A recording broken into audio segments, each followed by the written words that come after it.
Hey, folks, welcome to Phantoms and Monsters Radio. Now, Arizona is a land of extremes. Its crowded cities give way to isolated highways, immense deserts, volcanic fields, rugged mountains, reservation land, forgotten ponds and abandoned structures, and vast stretches of darkness where a person can travel for miles without encountering another human being.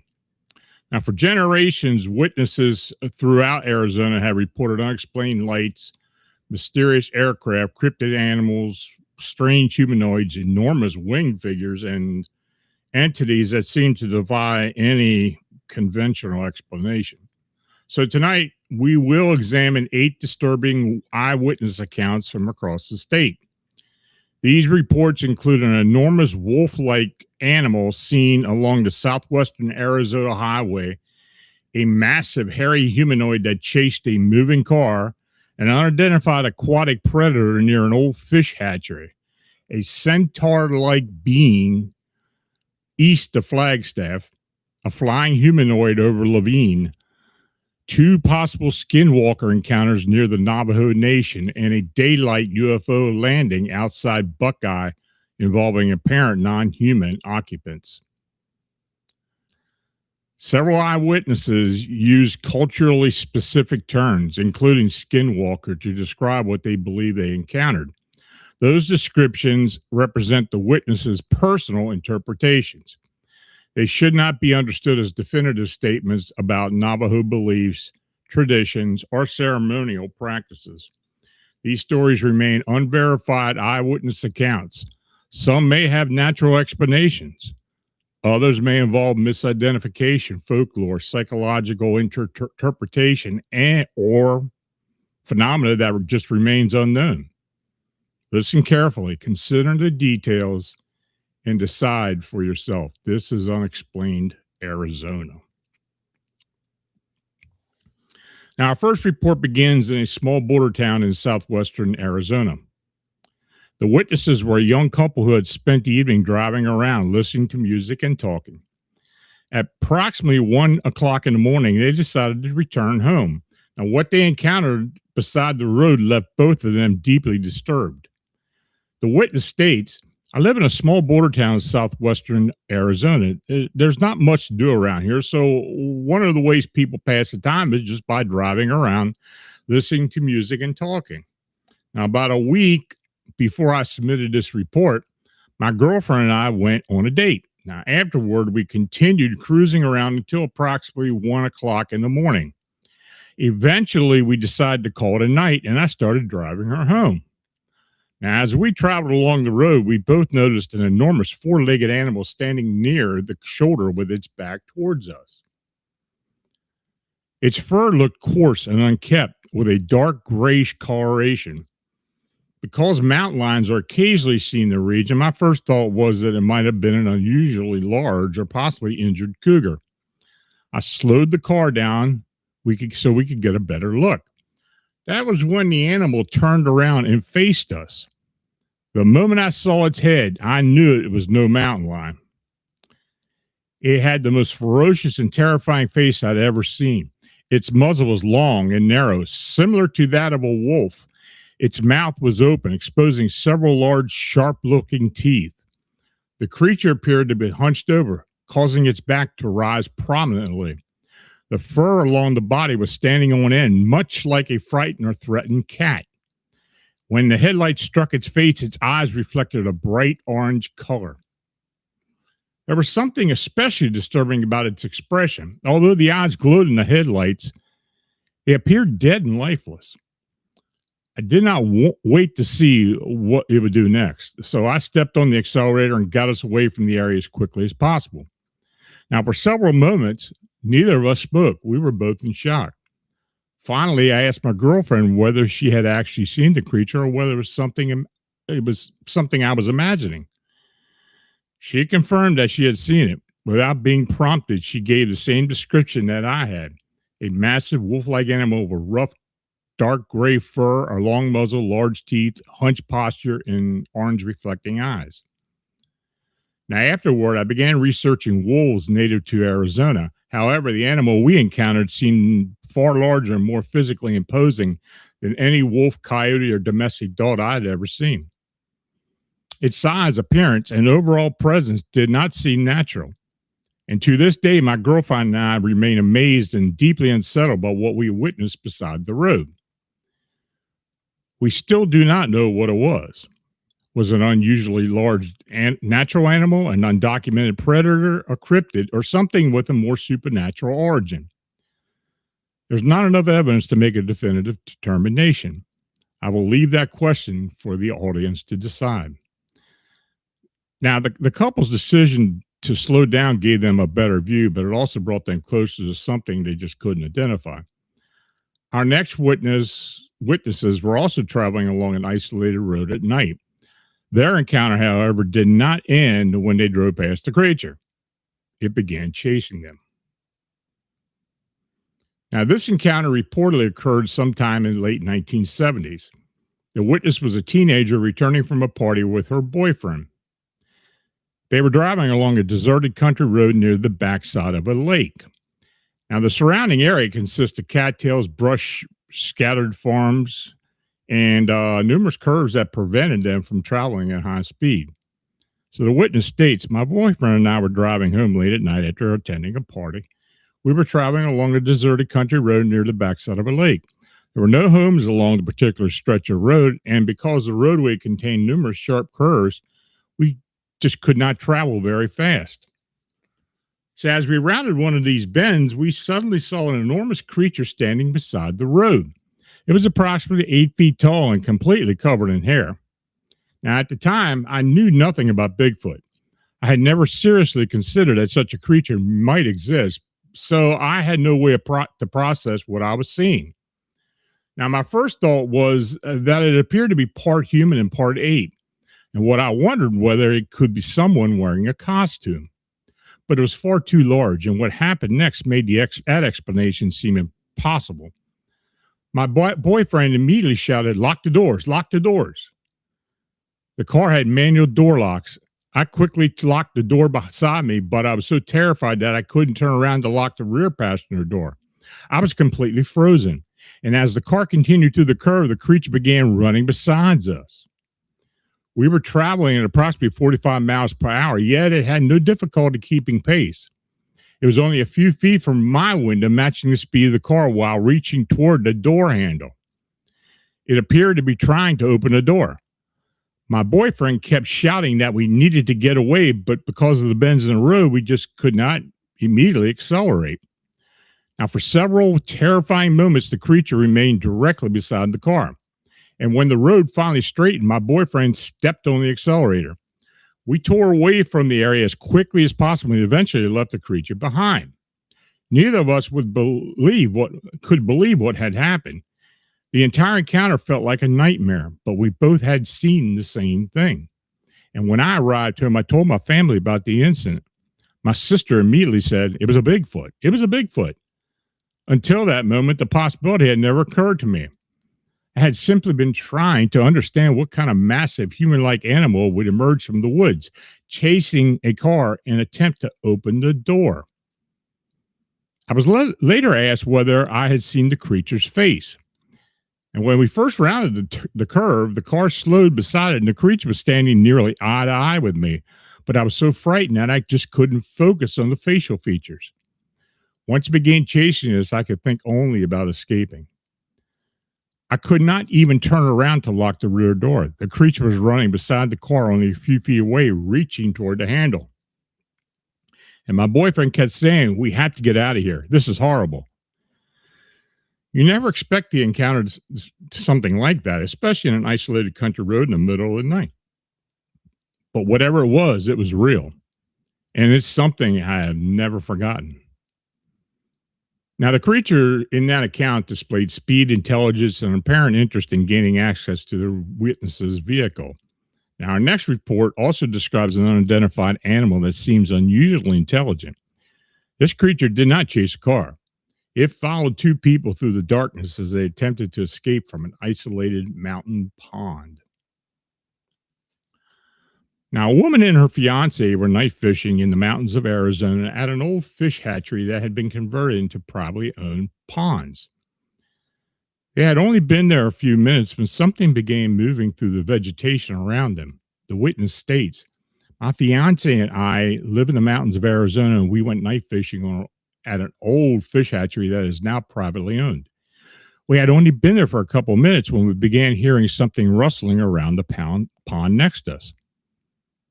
At first, I thought it was an elk. We had been there several days earlier and had seen tracks in the mud along the shore. Now, my fiance was concerned that it might be something else, so he built a fire in an attempt to scare it away. Now, after a while, the rustling stopped and we relaxed. Not long afterward, we heard an enormous splash from a neighboring pond. We wondered whether our mountain lion or bear had jumped into the water trying to catch fish. That explanation did not seem especially likely, but we could not think of anything else. We heard no additional splashing. Later, there was another huge splash, this time in our pond. I could not see where it came from or what had caused it. I was beginning to feel extremely uncomfortable. The fire was dying and I wanted to leave, but my fiance wanted to continue fishing. We heard more rustling in the reeds near us. Suddenly, my fiance began packing her equipment. He extinguished the fire and told me that he was ready to leave. Now, our car was parked near the highway. To reach it, we had to walk along a dirt road, cross a meadow, past several other ponds, and climb over a gate. Now, as we walked, my fiance repeatedly looked back behind us. Each time he looked back, he began walking faster.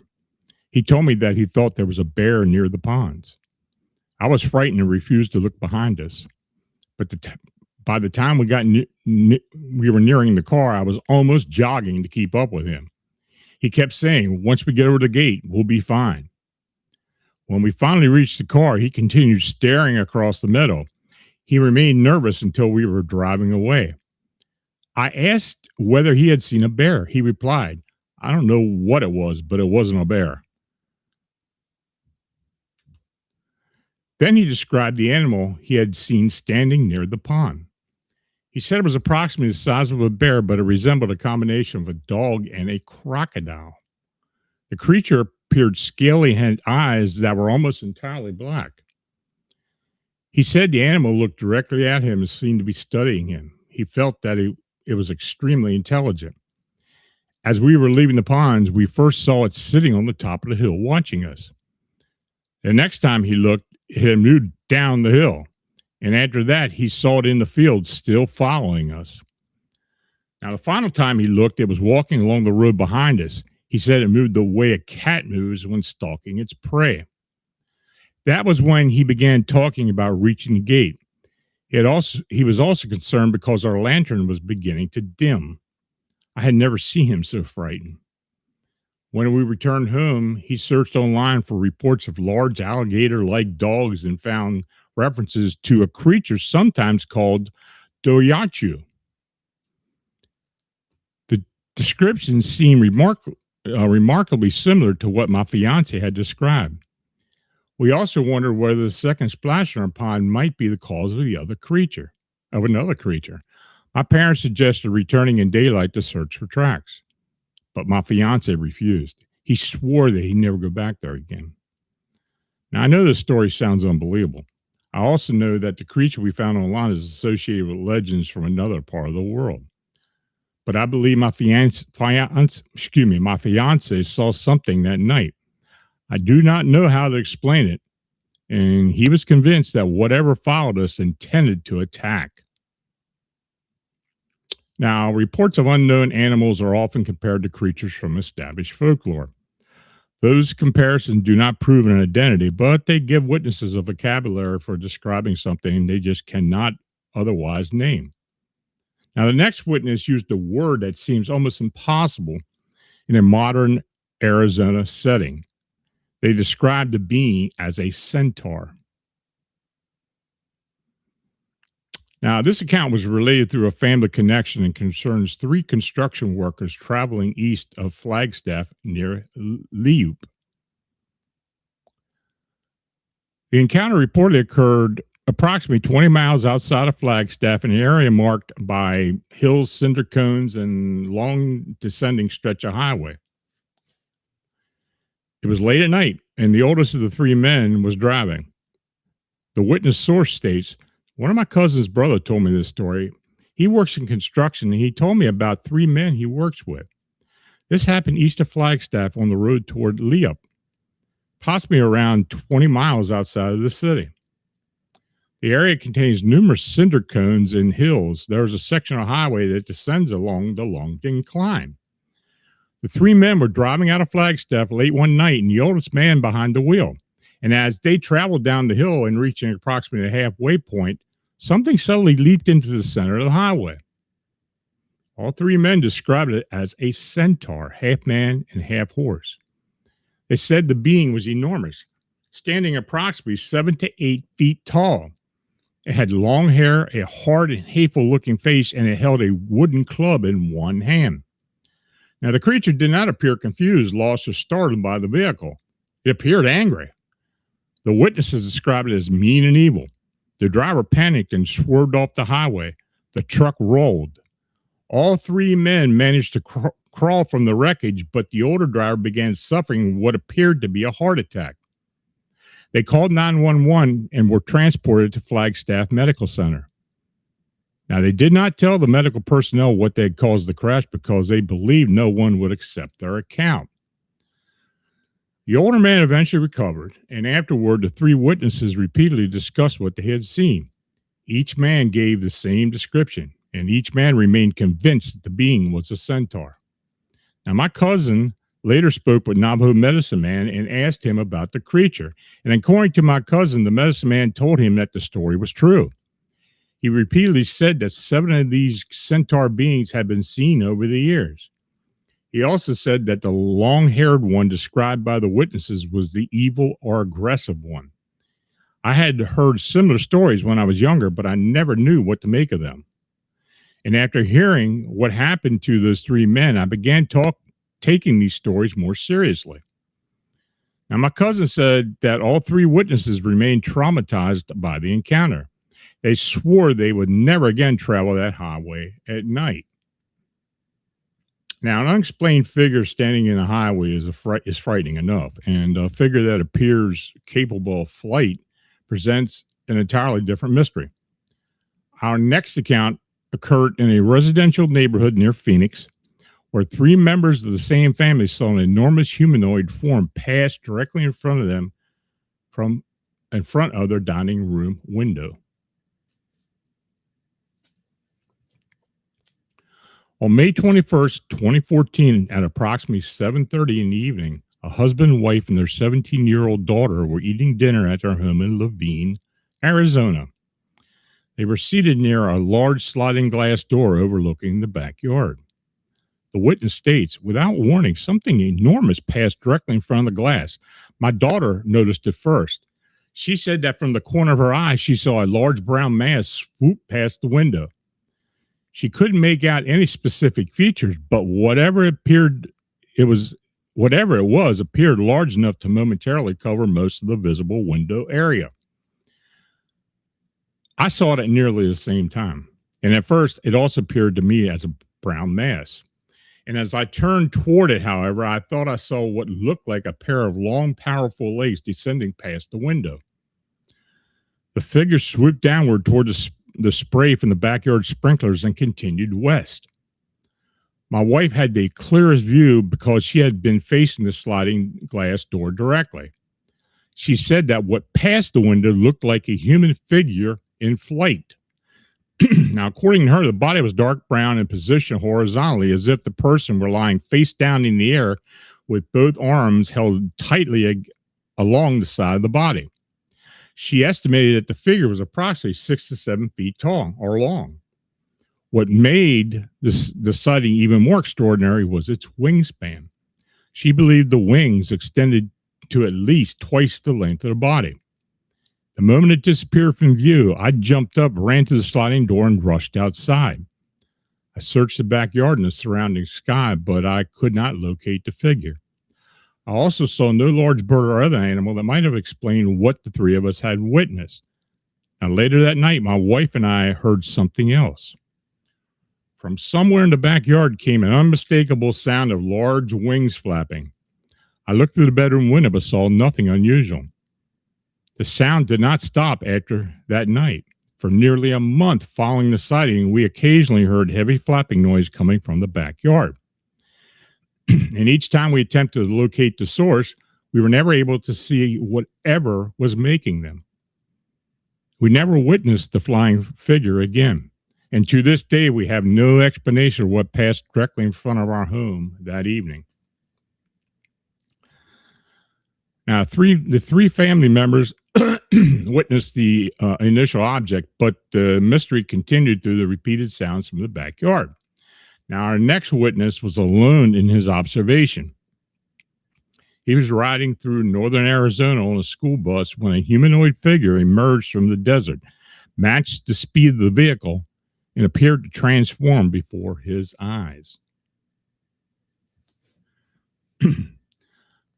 Now, the witness grew up in a small northern Arizona town located between Paiute Reservation to the north and the Navajo Nation to the south. His high school had been an average enrollment of approximately 80 students. Because nearby competition was limited, the school's athletic teams frequently traveled between 5 to 10 hours to play other schools. Now, on this particular night, the basketball team was returning home after a distant game.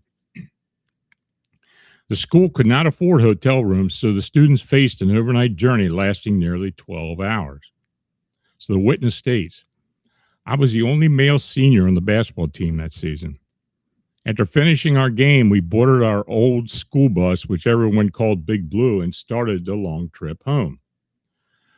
About 2 hours later, sometime between 2 o'clock in the morning, sometime around 2 o'clock in the morning, we entered the reservation. Nearly everyone on the bus was asleep. I was seated directly behind the driver when I noticed something unusual. And as soon as we crossed onto the reservation land, the driver accelerated. The bus was soon traveling close to 85 miles an hour. That immediately caught my attention. In all the years I had traveled with him, I had never known this driver to seriously exceed the speed limit. And for some reason, I could not fall asleep. I eventually moved toward the back of the bus and stared through the window at the empty desert. The landscape was illuminated by a bright full moon. There was nothing outside except open ground, sagebrush, rocks, and distant shadows. But then I saw movement. A figure was running across the desert toward the highway at an angle as though it were trying to intercept the bus. Now, at first, It was too far away to identify. But as it came close, I realized that it had the shape of a human being. What terrified me was that it was keeping pace with the bus. Now, we were traveling approximately 85 miles an hour, yet this figure continued gaining on us, racing over the uneven desert terrain without slowing down. And as it approached the edge of the highway, I could finally see its face. It appeared to be painted vertically, one half black and the other half white. Its eyes reflected the light with an unnatural glow similar to the eyes of an animal caught in the spotlight. My first thought was immediate. Oh my God, it's a skinwalker. The figure reached the roadside and continued running beside the bus, leaping over sagebrush and rocks while staring directly at me. The moment our eyes met, I found that I could not look away. It felt as though an invisible force was holding my head in place. I couldn't turn, close my eyes, or break contact with it. The figure smiled. The grin stretched impossibly wide, nearly from ear to ear, revealing crooked, yellow, pointed teeth. I became violently nauseated. I was panicking, but I could not move or call out to anyone. Then the figure began to change. While still keeping pace with the bus, it collapsed forward onto all fours. I could see its body contorting. Its bones appeared to crack and reform beneath the skin. Hair began spreading across the body. The transformation happened in only a few seconds. Where the human-like figure had been, there was now a coyote. The animal continued running beside the bus for a moment, then suddenly turned and disappeared back into the desert. The instant it vanished, whatever had been holding me had released its grip. I ran into the bathroom in the back of the bus and vomited. I did not tell my teammates or coaches what had happened because I was afraid they'd think I was crazy. Later, I confided with a Navajo friend. She took the encounter seriously and told me I needed to receive a blessing from the local community leader whom I knew. On the next school day, I saw him in the parking lot. He walked directly toward me, quietly spoke several words in Navajo, and waved a feathered ceremonial object around me. He did not ask me what had happened, and when he finished, he turned, climbed into his truck, and drove away. I never saw the figure again. Maybe that's because I eventually moved away from the area. Even now, whatever I need to travel south, I avoid that particular route. I go around it, a long way around it. Now, the witness interpreted the figure as a skinwalker, but he was never able to verify what he had actually seen. Now, the next account also occurred near the Navajo Nation and involved 3 longtime friends. This time, the creature appeared to have a direct connection with one of them. In 2013, the witness traveled to Arizona to visit relatives living near the edge of the Navajo Nation. He had spent time in the region as a child and still knew several people there. Now, one evening, he went out with 2 old friends. To protect their identities, he referred to them as Jim and Sue. Now, late that night, he offered to drive them home. The witness states, Sue had fallen asleep on the right side of the back seat. Jim was sitting behind me on the left and was still awake. As we drove towards Jim's house, he suddenly pointed towards something moving along the side of the road. At first, it looked like an unusually large coyote, walking on all fours. It was briefly illuminated by the headlights before moving back into the darkness. I slowed down and switched on the high beams. What we saw immediately disturbed both of us. I brought the car to a stop and we woke Sue so she could look at it and confirm that we were not imagining things. The creature was still moving slowly along the roadside. When Sue looked through the window, she froze. At that exact moment, the animal stopped, turned toward the car, and rose onto its hind legs. It did not struggle to stand like a dog attempting to balance upright. Its movements appeared natural, as though it was accustomed to walking on 2 legs. Jim and I had several seconds to study it. The creature resembled the traditional image of a werewolf, although its features were not completely canine. Its face appeared to be a disturbing combination of human and wolf. The muzzle was shorter and more rounded, than that of a normal wolf, with a dark canine nose extended slightly from the face. Its mouth contained sharp, visible teeth. Its hands and feet ended in long claws that appeared to be permanently extended. For a few moments, curiosity overpowered our fear. We simply stared at it. Then Sue suddenly screamed at me to drive. She continued screaming until the creature was completely out of sight. I eventually pulled over so she could calm down. Once she could speak clearly, Jim and I asked why she reacted so strongly. She told us that she knew what the creature was. She refused to explain how she knew, but she said it wanted to harm her and anyone connected to her family. Now, when we arrived at Sue's home, Jim and I walked her to the front door. Neither of us felt comfortable allowing her to approach the house alone. We asked whether she would be safe. She replied that she would tell her father that he was back. She then said her father would protect her just as he always had. Now, Jim and I exchanged worried looks, but Sue went inside and we returned to the car. We resumed driving toward Jim's house. A short time later, we saw the creature again. This time it was traveling in the opposite direction. It appeared to be heading towards Sue's home. We did not know whether it was the same creature or another one, but we believed our friend might be in danger. We decided to turn around and follow it. And as soon as we changed direction, the creature rose onto its hind legs again and faced us. Then it released a deep guttural roar. The sound was so powerful that animalistic that it seemed to vibrate through the car. And at the same moment, the radio went dead. Then the engine shut off. Jim and I both screamed. I frantically tried to restart the car as the creature began moving towards us. It stepped into the roadway and continued approaching. And by the time it had covered approximately half the distance between us, the engine finally started. I slammed my foot on the accelerator and drove away as fast as the car would go. I did not slow down until we were several miles away. Only then did I realize that I had passed Jim's house nearly 3 miles earlier. We did not see the creature again that night. Later, I drove past Sue's home one more time, and from the road, everything seemed normal. There were no broken windows, damaged doors, or other obvious signs of an attack. I never witnessed anything similar since. And I do not know what the creature was. The only term I can use to describe it is a skinwalker, although I cannot confirm that interpretation. Whatever it was, it appeared hostile. It also seemed to have a specific connection to Sue or her family. I have remained in contact with both friends. Sue refuses to discuss what happened. And whenever I ask whether everything is all right, she gives the same brief response. Things are fine. Jim has been unable to get any further explanation from her.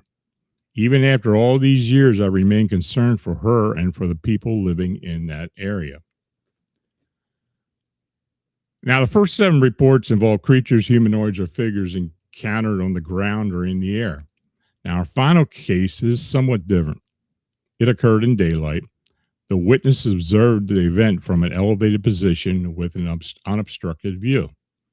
The encounter reported to last several minutes include a large structured craft, 2 apparent occupants, physical interaction with crops, rapid acceleration, and a possible independent witness.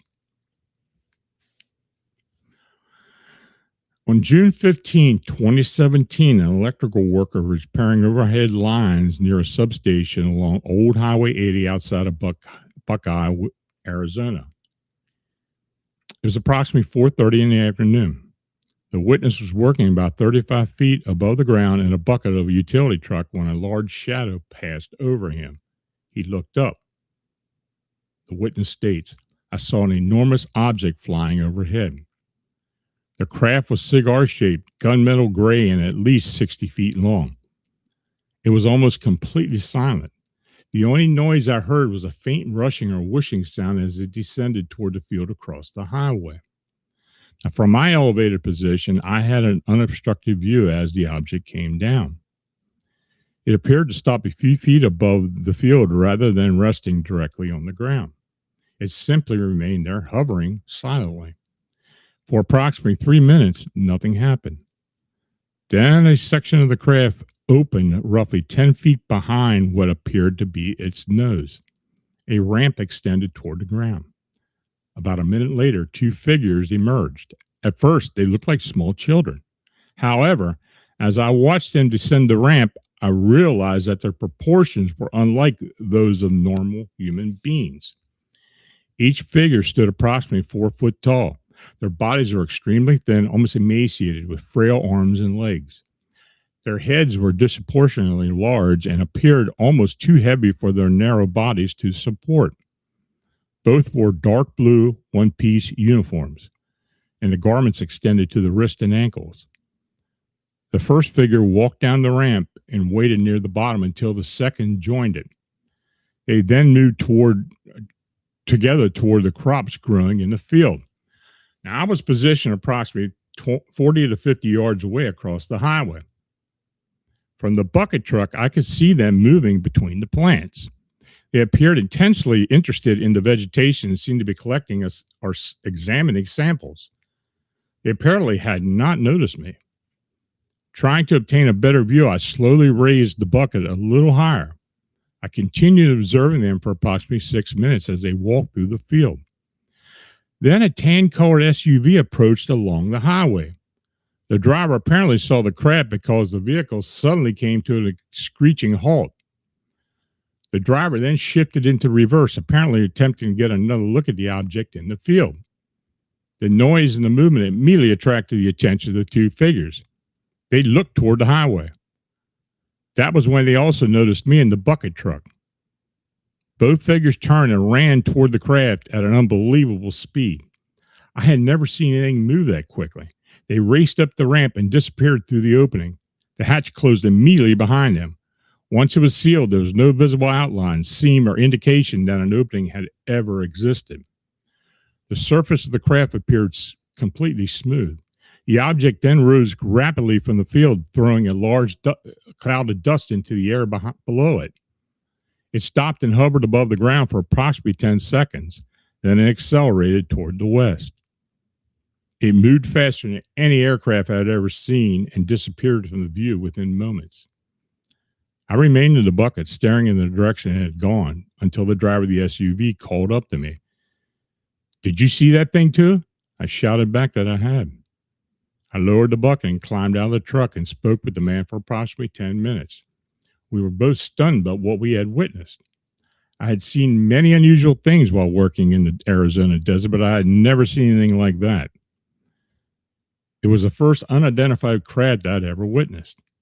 It was also the first time I'd ever seen the beings that may have been operating one. And when I told my wife that evening, she looked at me as though I'd lost my mind. She suggested that I might have seen a helicopter landing and perhaps mistaken soldiers for the figures in the field. But this wasn't a helicopter. Those figures were not soldiers. I know what I witnessed that afternoon. That's why I decided to submit this report. So we had 8 reports from one state: a massive wolf-like animal watched by 2 witnesses near the Arizona border, an 8-foot hairy humanoid that ran beside a moving car and reached for his door, a scaly dog-like aquatic creature that followed 2 people away from an isolated fish hatchery, a centaur-like being that allegedly caused a devastating highway accident east of Flagstaff, an enormous flying humanoid seen by 3 family members in Laveen, and a human-like figure that chased a school bus before apparently transforming into a coyote, a canine humanoid that seemed to recognize and target one particular woman, and a silent cigar-shaped craft whose apparent occupants entered an agricultural field outside of Buckeye in broad daylight. So what are we supposed to make of these accounts? Arizona contains numerous environments capable of concealing ordinary wildlife. Darkness, distance, fear, fatigue, and unfamiliar terrain can influence perception. Some reports may involve natural animals seen under unusual circumstances. But certain details remain difficult to dismiss. Multiple witnesses offered matching descriptions. Several creatures appeared capable of keeping pace with fast-moving vehicles. Some displayed apparent intelligence, strategic behavior, or focused interest in particular witnesses. The Laveen family continued hearing heavy wing beats for weeks after the initial sighting. The Buckeye witness described a prolonged daylight observation from an elevated position, followed by an apparent confirmation from another motorist.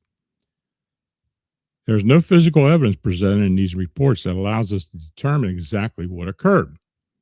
We are left with testimony. For the witnesses, however, these are not campfire stories or distant legends. They are immediate, frightening experiences that altered the way they viewed the desert, the highway, the mountains, and the darkness beyond their homes. Perhaps some of these mysteries will eventually be explained. Others may remain permanent, tied to the lonely roads and isolated landscapes of Arizona.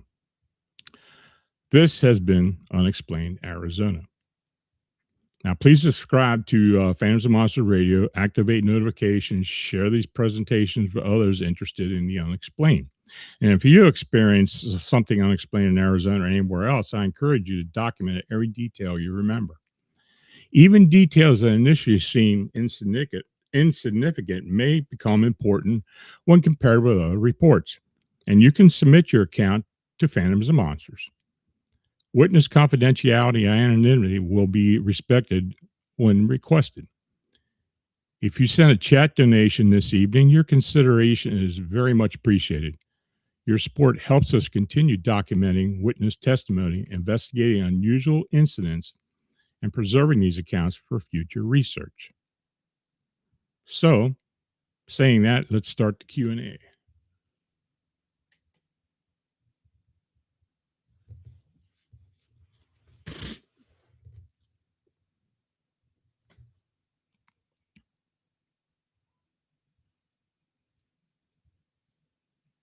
Any questions, folks?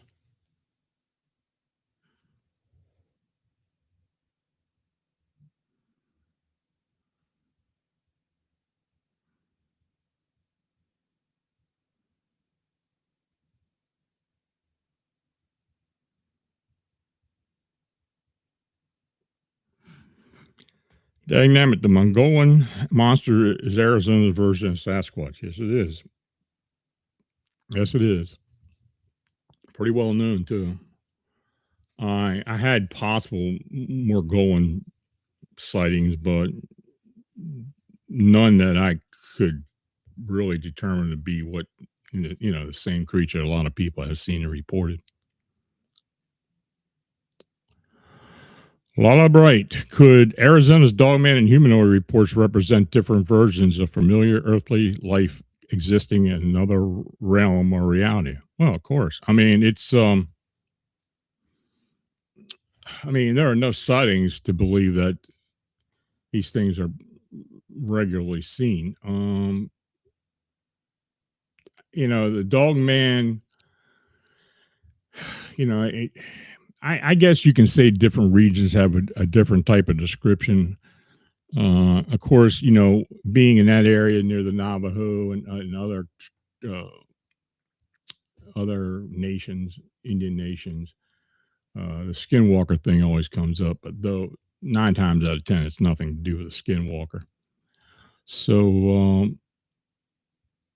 yeah, I mean, it's a possibility of what you asked.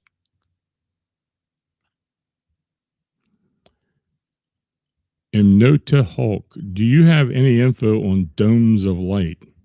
Domes of light.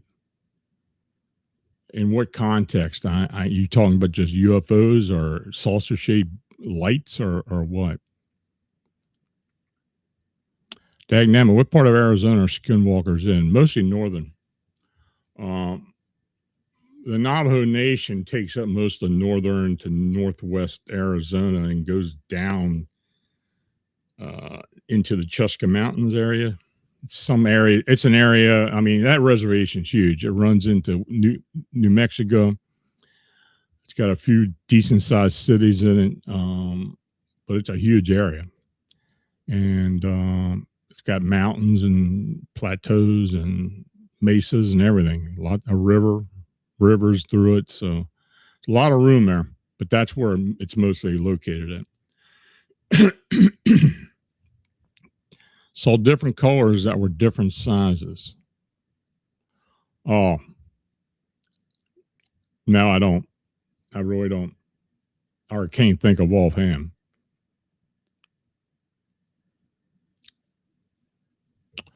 Lala Bright, could UFO secrecy reflect the kind of universal non-interference rule?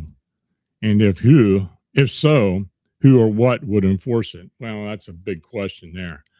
Uh, your guess is as good as mine. I can't really say who would enforce it, but we're kind of at the whims of whoever or whatever um, is involved with tracking this stuff and eventually, doubtfully, but eventually disclosing it. But I would guess probably the United States Air Force would probably be the first place to start because they seem to get most of it. And they have all the old reports and everything too. So they, of course, have all the information. Sir Wolf, Alon, the Centaur reports seem very odd. Do you get many? What do you think? I've had several from Navajo Nation. Yep. It's something that has been seen several times. I have talked to several residents of the res, and many of them have described the same thing. I even had a couple of elders tell me distinctly that they had seen these things. So I do have a report from Leonard Dan,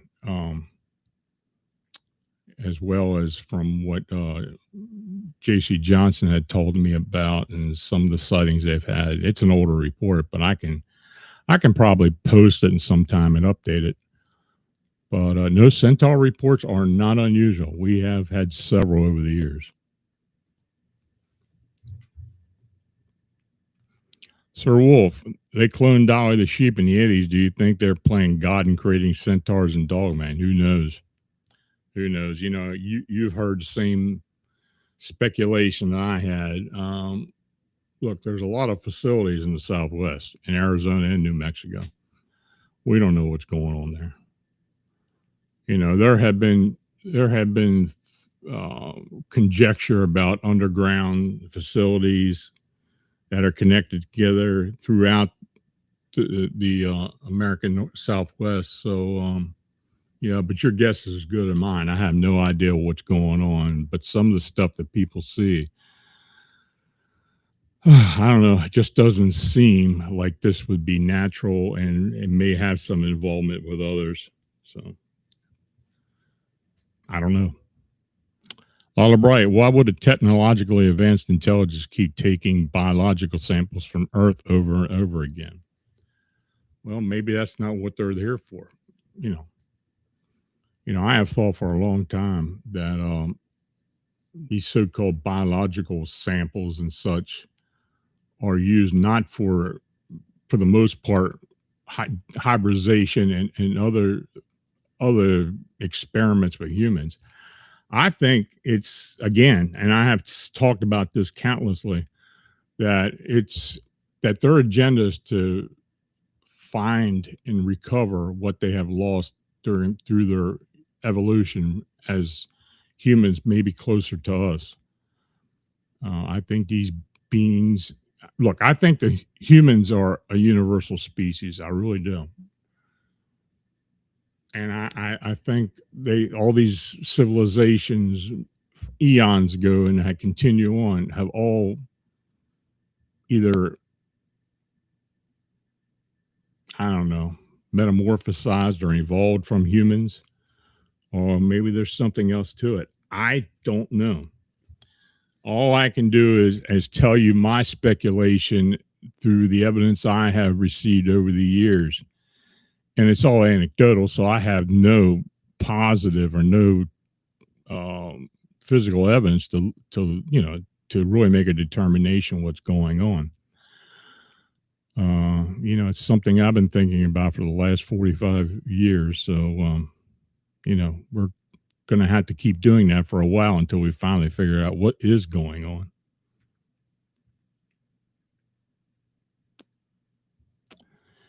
Paula Bright, In the Skinwalker type encounters near the Navajo Nation, have witnesses ever reported these creatures copying human behavior rather than simply acting like animals?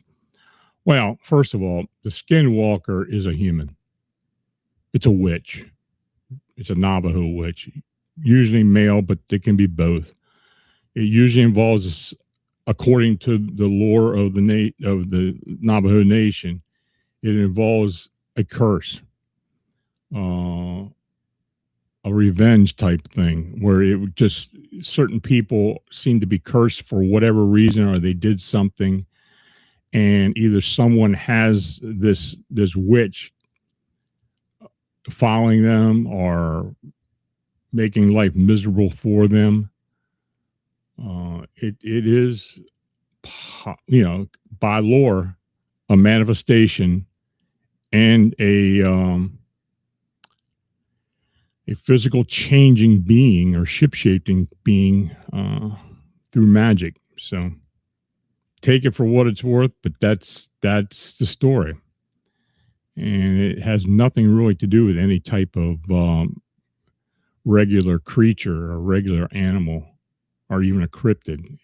I guess you could consider it a cryptid, but if it's some type of manifestation or something that has changed or shapeshifted, I would put that under humanoid more than anything else, regardless of what it looks like to humans.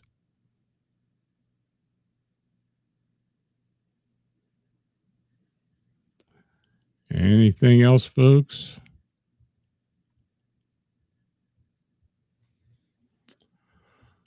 Okay. Well, I want to again thank everyone for joining me this evening, and I'm grateful for your continued interest and support of the channel. So now, look, I next Wednesday is an Ask Lon show for the Fams and Monsters insiders. So people who are members of the channel, they can tune in 9:00 p.m. Eastern on Wednesday night, and I'll answer any questions you've got. Also, next Friday night, we're not going to be doing a state show. This is going to be an interview. Rissa Miller's coming back in, and we're going to be talking about haunted Ellicott City and the area around it and all of the legends and such that are associated with it. So we got that to look forward to. That'll be interesting. As well, let's see what else I got going on. I don't know. I can't think of anything offhand, but yeah. So next week's going to be a 2-show week, and please join us. So until the next time, please remain observant, trust your instincts, and remember that the world around us may be far stranger than what we've been led to believe. So have a nice evening. Have a great weekend. See you next Wednesday or Friday. So have a good night.